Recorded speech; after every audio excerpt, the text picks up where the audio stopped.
there are a few players that Leeds United will be reportedly interested in season after season after season after season, with a lot of them being complete nonsense. For example, Ryan Kent, that Leeds never properly went for, but are effectively still linked with to this day, all the way up to today's player who's been linked with us for the last two windows, give or take.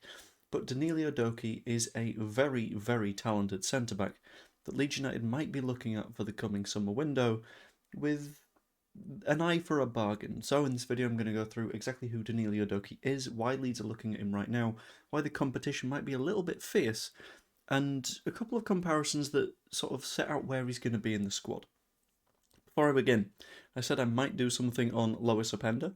It's looking a little bit iffy, the conversation around Lois Openda, so I'm instead going to target a player with 6 times as many goals as him in the league this season, who is a centre-back, specifically Denil Yodoki. As I mentioned, 6 goals so far this season, which is absolutely incredible for a defensive player.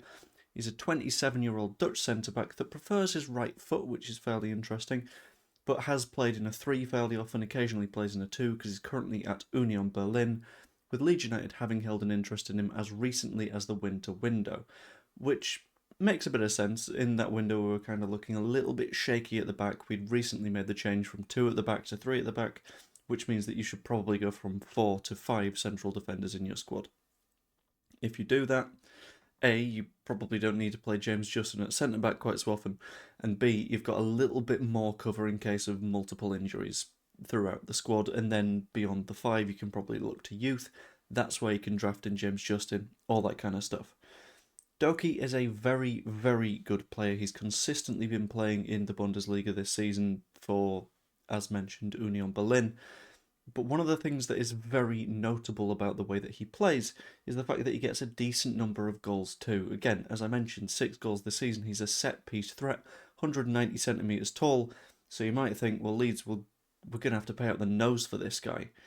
Not strictly the case, because it was officially announced today by Doki that he is going to leave Union Berlin on a free transfer at the end of the season. This was rumoured for a little while. He already had a contract that was running very, very, very low, and Leeds have been allowed to officially talk to him rather than the sort of speculative loose links and all this kind of stuff that tends to happen in the world of transfers. But we've been allowed to officially talk to him since January because he had 6 months left on his contract.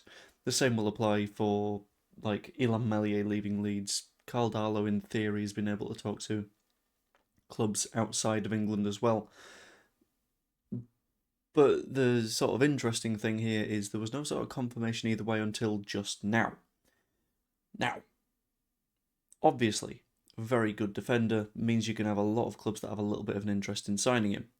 I think Leeds have an advantage for a few different reasons. The first of which is the fact that we've been interested for a good while. This isn't a case of a player has come on the market and as a result, the club has gone, oh, we won't have to pay for him, let's go for it. The fact of the matter is, we were chasing after this guy when there would be a fee that had to be paid. We were chasing after this guy when it wasn't just 6 months, it'd be a year on his contract and there'd be an even bigger fee to be paid to get his services. So it isn't, from his perspective, a case of this is just an opportunistic club that are looking to sign me and maybe keep me as backup because I'm cheap. This is a case of this club actually wants me, so that might be an opportunity for me to go to them and ultimately see where I can take my career next. The guy is a very, very, very talented centre-back, and Union Berlin is beginning to look a little bit below him. His leadership skills are something that he's been applauded for. His passing's been excellent, and the step up from the Bundesliga, La Liga doesn't quite have the same sort of average level as the Bundesliga. Liga, and don't even need to get into that conversation. Serie A also towards the bottom end is fairly weak. The best, most consistent league for him to go to test himself would be the Premier League, and that's also where the highest wages are, which is where you tend to go if you are a free agent. Because any money that doesn't go into a transfer fee, you know that clubs are able to put into a signing bonus, into your wages, into bonuses for surviving the season, stuff along those lines. So Denil Yodoki is looking like a very realistically feasible move for us because we can also compete on wages. Currently on something like €54,000 a year. A year? Not a year. I'd take €54,000 a year. But per week, which is something that we can fairly easily match and potentially exceed. Then you got the question of where he fits into the squad, and that is a pretty difficult one. Because if we're playing a back three, you want, on the right, someone that is right-footed. Specifically, Joe Rodon is very, very, very good at that. On the left, someone left-footed, Pascal Struijk. Again, someone that is good at the sort of progressive left-footed passing, brilliant stuff. That rules out that position for Yodoki.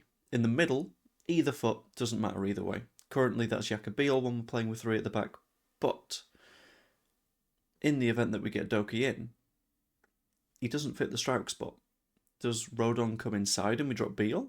Because Rodon has been a very persistent performer for us, and he's always someone that will give 100%. Does he take Rodon's place and Beal keeps playing in the middle? In that case, do you lose a little bit of pace in that back line? Because I don't know if Yodoki compares to Rodon when it comes to the sort of outpacing people thing. Is it a case of we'll just have 4 centre-backs that are starting quality, and then beyond that, you go, that's where the backups are? Does Bornau stick around? Does Bornau just leave?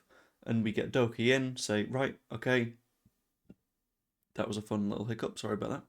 You're now in the Bornau position, but in this instance, Bornau wouldn't get minutes, you actually will. It's a sort of interesting one to look at. Like, that's maybe where other clubs have a little bit of an advantage over us, because they're able to go, this is exactly where you fit. Whereas the Daniel Farke approach seems to be, people in the starting 11 are in the starting 11 until they are injured or they prove that they don't deserve to be there. And that's where you come in. Very, very interesting to see what exactly happens with the Denil Yodoki situation. If he comes to us, I sort of want him to. It would be very nice if he did. Sorry, got a slightly itchy shirt. It's the third shirt, but it's new out of the packet because it was going cheap, and I thought it looked very, very nice against Spurs. So it's quite itchy at the minute. But we know that we're going to need another centre-back. This isn't a question, in my opinion. We know that someone is going to come in that role, whether that is just more depth or whether that is a Bornau replacement, or if we do end up selling Pascal Struijk. In that case, we need someone as well as Yodoki because of the left-footed thing. But for me, if we have an opportunity to sign someone that is of this quality, if we've been in constant communication with this camp, as we believe that we have been, if he is clearly looking for a move to get that big contract to bring him into his 30s, this is one that is common sense for me. And hopefully it's one that we get done. But we'll have to find out by going forward. If you were looking forward to a Lois Openda video, I'm sorry again. Again, it's weird that this guy scored 6 times as many goals as Openda this season, but I thought I'd just sort of drop that fact in there somewhere. If you enjoyed, please pop a like on the video, that'd be lovely. Subscribe if you haven't yet. At some point later today or tomorrow morning, I'll have something ready on the presser that should be absolutely wonderful. I'm getting my World Cup plans absolutely in place now. I might have something fun to announce early next week. We'll have to find out how various things go. Hope you all enjoyed, and I will see you guys later. Toodaloo. Let's get Yodoki, that'd be nice. Then let's beat Brighton. Then, depending on what Spurs need, let's maybe lose to West Ham because it'd be funny. I don't know. Anyway, see you later.